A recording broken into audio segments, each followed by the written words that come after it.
Hey guys, welcome back to Santossuerte Healing. It's Al here. Apologies for looking crazy. I got a spiritual facial today and I'll talk more about that in my next video, which is a week-long vlog with my baby sister.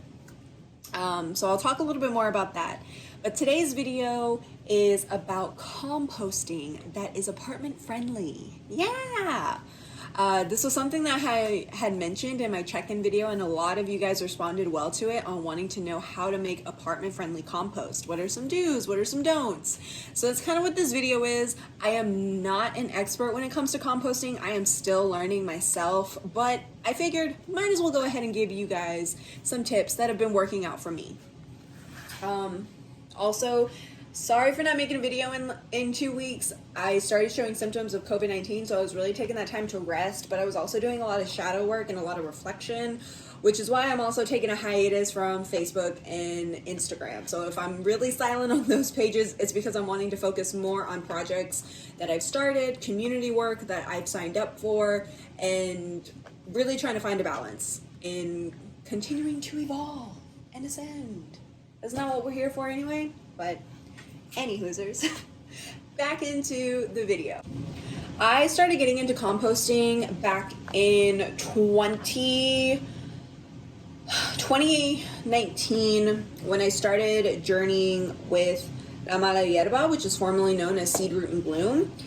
And my maestre, Xochitl, really the ones that started talking about the importance of composting and how composting is an act of resistance, because what we take from the earth, we're giving back of what we don't use. And I really wanted to start getting into composting because not only is it food for your plants, but it also helps heal the lands that you're on. Yes. So being in an apartment, I started looking at all these really expensive compost bins. I started trying to learn how to do composting with earthworms, and I failed miserably at it. I was trying to do like really advanced composting without actually fully understanding what compost is and how to work with compost. So one of the first things that I like to tell people is, if you're gonna be composting, get a specific container for your compost. You can use this as buckets. You can use, for me, I have 2 of them, but my handy dandy one is this little container that I got from when I last bought yogurt. It's just really easy for me to carry because I also tend to go to the parks a lot, and that's where I spread most of my compost, is like out in nature in the city that I'm living in. So it's really easy to just snap this on, stick it in my purse, and take it with me. What is acceptable for composting? Well, what's acceptable?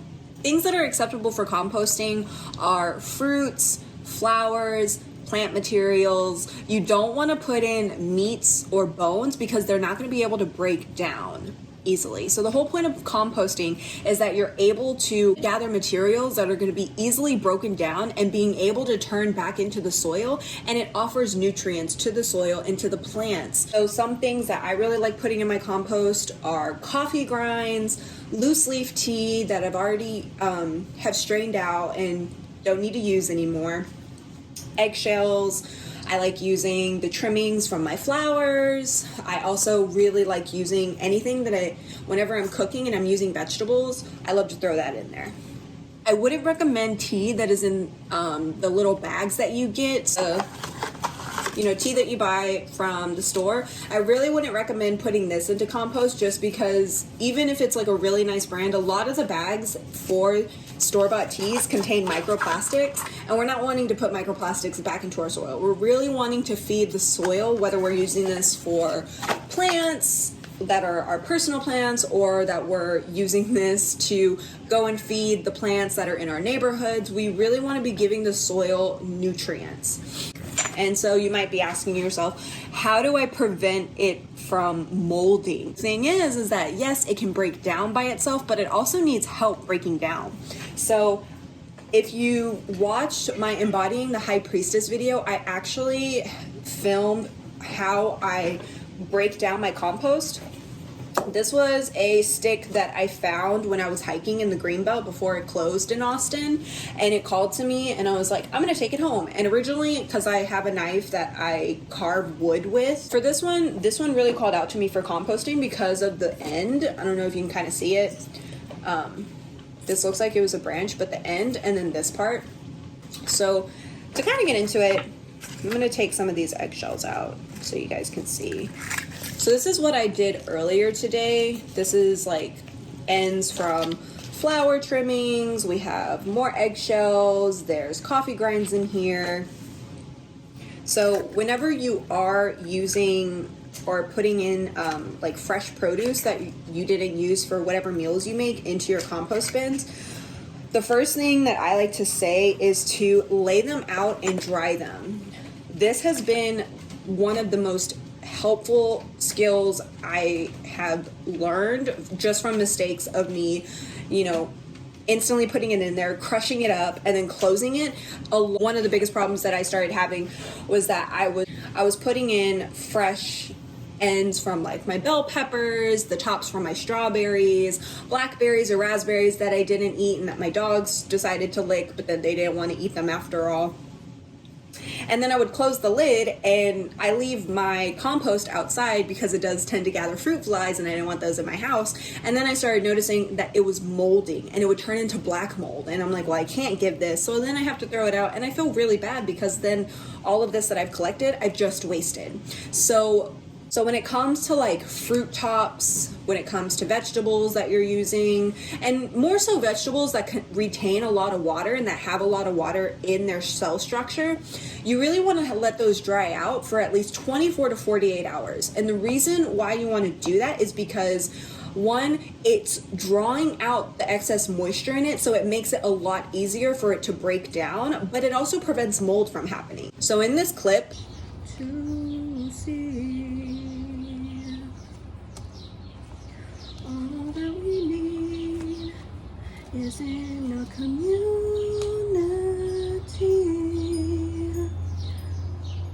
We don't have to rush to see.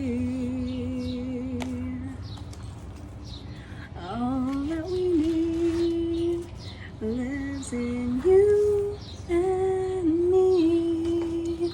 I was tearing up corn husks that I prepared for the full moon lunar eclipse that just passed, and I was creating an outside altar with it, but because I also had like lemon peels, mango peels in there as well, I just decided to go ahead and let everything bake in the sun for 72 hours. You can do this to 24, 48 hours, 72 hours. You really just kind of want to check in on it. Whenever I let things sit in the sun, what I do is I have a piece of cardboard and I will lay them out, preferably in a spot where I know it's going to get hit with sun for most of the day. So you might have to play around with that for a little bit, but that's the whole point. You gotta find with what works with you. And once the sun would set, I would go out and I would pick it up, because once it starts releasing its juices, guess what? It would stick to the cardboard. And I really didn't want that to happen. So I would go out and I would pick it up and just move everything around. And what's happening with that, it's kind of like when you were to work on a farm and you have to rotate crops. It's the same thing with that. Whatever it is that you're using to compost, it allows the energy to be released, but it doesn't just stay stagnant, because you're allowing for that energy to move. So when you do put it back into your compost and you break it down, then what happens is that the energy is always flowing. So when you help break it down, that energy is going to continuously flow. So that's kind of what I do to help prevent mold. And then again, I'll throw it into my handy dandy little container here. Then I grab my stick. And you don't have to have a stick. Honestly, you can use with what you have and what you find. I'm just someone that, if I can find a way to do a budget-friendly hack, I'm gonna find a way to do it. So, go for a walk at your local parks, see what kind of rocks, what kind of sticks call to you, and you might use that. So, plus I think it's nice to have a tool from the earth to help me with crushing up food for the earth. You see that give and take relationship? I'm a Libra sun, so when it comes to balance, I'm all about it. But anyway, so I grab my stick and I grab this end and I literally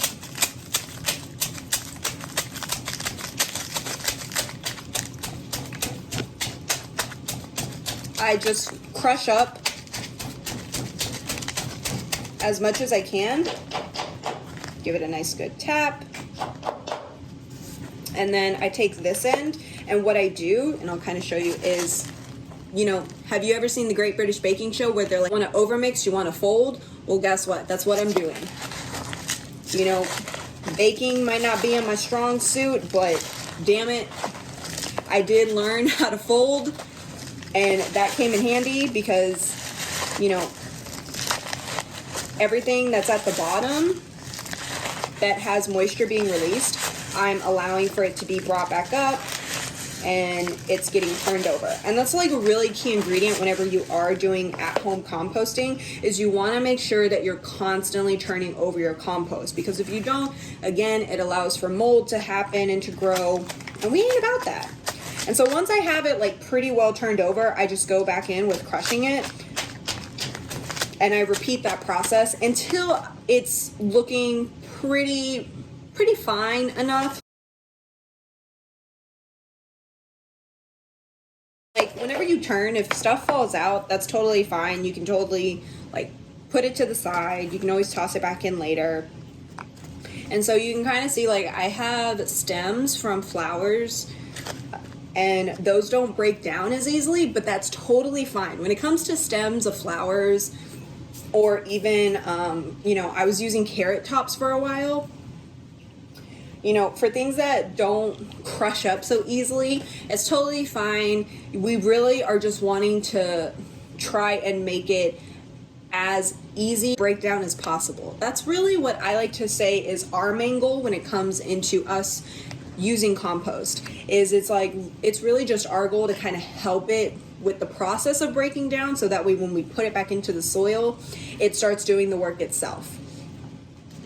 So after you do the crushing and the flipping, whoops, you know, it should kind of look very similar to this.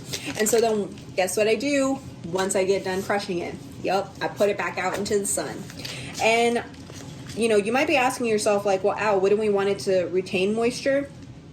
Well, I mean, if you think about it, it's gonna still retain some of its moisture, because it's gonna constantly be releasing it every time that you go ahead and you just start crushing it. It's gonna be releasing its moisture every time you do it. So when you leave it out into the sun, it does prevent mold from happening. But then guess what? When you go and you put it out to your plants and then you water them, they're gonna gain that moisture back up, and it's gonna start releasing its properties and helping that out. Now you might be asking yourself, what do I do with like my limes, my lemons, citrus, or my orange peels? Well, one, I'm gonna tell you right now, keep your peels. Your peels are great. You can use them into tea. They have really high vitamin C. The pith is where all the nutrients is at. Keep your damn peels. But if you're someone to where you're like, yeah, I really don't see myself using it, then what I like to say is that you want to make sure that the actual body of the fruit is kind of gutted out. Toss that in there. And then when it comes to your peels, you want to go ahead, because if you dry your peels out, it's going to be a lot harder to crush them up, even if you have a stick. So what I like to do is I like to tear my peels, and then I'll toss them in there, go ahead, crush it up, flip it over, crush it up again, flip it over, and then let it sit in the sun. So that's what I like to do with like food compost. If you're using loose leaf tea, as I stated earlier, again, you just want to kind of press out the excess moisture as much as possible, stick it in there, crush it out, turn it over. That's really my process of it, is crush it up, turn it over, stick it out in the sun, and I literally am doing this every day. Now, if you're like me and you like buying fresh flowers for your house, look at this arrangement I made. Ain't it cute? H-E-B. Each one of these, I think I bought like 2 of each, because I made 2, one for my altar and one for my home, but they were only $3 a piece. So it's like, these 3 were $3, all these white flowers were $3, and all the sunflowers were $3. That's a damn steal. But whenever it comes to fresh flowers, you might be asking yourself, well, can I go ahead and do the same thing with my compost? Yes, you absolutely can. But a practice that I really like to do is, because whenever we buy fresh flowers and we have their ends, it's collecting a lot of water, so it's going to take a little bit longer for these to dry out. And if they're already on their last dying legs and they're telling me like, we can't offer you any more of our medicine, then what I like to do is I like to empty out the water. If I notice that there might be any decay at the bottom, I like to wash that off, because again, I'm not wanting to feed that back to the earth. And then what I'll do is I'll take these outside and I will literally shake them out. I'm not going to do it because these are still fresh, but I'll literally take them and I will just shake it out on the ground, to where that way all the petals that are needing to fall off are gonna fall off, and that the only thing that's left is gonna be the stems, and then I break those with my hands and I toss them out. Now the really cool thing about that, not only are you releasing the last bit of essence that they had to the earth, but you're also allowing that essence to be given to you as well, because you're holding it by your hand. And we all have energy centers in our hands. So allowing for that flower essence to be absorbed into your hand, you're taking their spirit. Most of the times, flowers, when you bring them home, that's what they're wanting. They're wanting to offer you their spirit, their brightness, their color, their happiness. Yeah, that's really kind of the composting that I do in my apartment. I really just like to have a handy dandy stick, crush things up, turn it around, sit it out in the sun, and then whenever I feel called to give it to my plants, I'll give it to my plants. Nature and to the parks that are still open, just because here in Texas the summers do get really hot. We don't get rain past like June, and we won't get rain again until September. So for 2 months where it's just like 103 degrees and then the heat index is 113, the land does become really dry and they don't get as much food as they would like to. So I feel that it's my part to go ahead and feed them, because they offer us air, they offer us a place of solitude, they offer home to relatives, wildlife relatives, insects, flowers that are native to this land. So I feel that it's my part. Another good thing that you can do with your compost is that you can compost tea, and this can act as a liquid fertilizer for your plants as well. What I like to tell people to do is to only make as much as you need. So let's say that you have only a couple of plants, then I would say instead of filling it halfway, you could probably get a jar half this size, fill that halfway, put a lid on it, shake it up, go ahead, let it sit in the sun for 24 hours, and then whenever you go to water your plants next, you will toss in the tea, and then you'll dilute it with water, and then that'll act as plant food for water as well. So if you're kind of nervous about composting, I would say definitely try making compost tea. Now when you are fertilizing your plants, you only really want to fertilize them once a month, and generally I like to do it under a new moon, because again, we're planting seeds. I really like to plant my intentions into the compost. It is our only home, and it is our job as human beings to take care of it as much as possible, whether that's us picking up trash, making compost, going and feeding the land, taking an extra bottle of water, or offering water to plants that look really dehydrated and that need it. It's little acts of resistance like that that allow us to build a deeper relationship with the land that we're on, but also to help us with decolonizing our minds, because we're coming back into ancestral practices.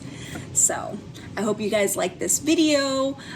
Definitely keep a lookout for the week-long video with my baby sister that will be coming up, and I also am going to be doing a series on how to learn to row. So stay tuned, and I'll see y'all next time. Bye guys.